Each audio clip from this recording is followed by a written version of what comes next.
The drawing area is the white area in the center of the application window.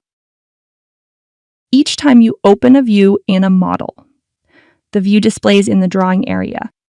Naturally, you can create and add elements as well as modify the view that is displayed in the drawing area. In this example, I have opened the level 1 and level 2 floor plans. Every open view in Revit appears as a tab. To switch the view that is currently active, all I have to do is click on the corresponding tab. Now, if I click and drag a tab inside the drawing area, I can open this view in a new window. In this way, you can transfer a view to another monitor if you work with 2 monitors.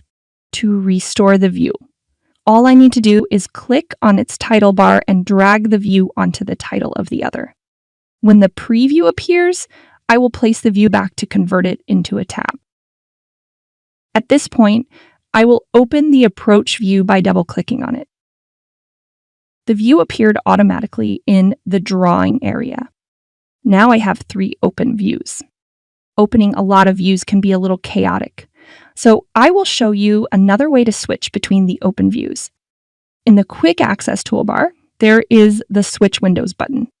If this button does not appear on your computer, then you can click on the arrow on the right of the Quick Access toolbar and select it from the drop-down menus options. When you click on the Switch Windows button, a drop-down menu appears that contains all the views that are open in the current project. The active view is indicated with a check mark next to its name. If I select a different view from the list, then this will be the active view.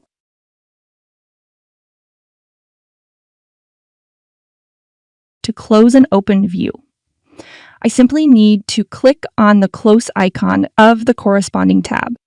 Before we finish the lesson, I should mention that the project will remain open until you close every open view.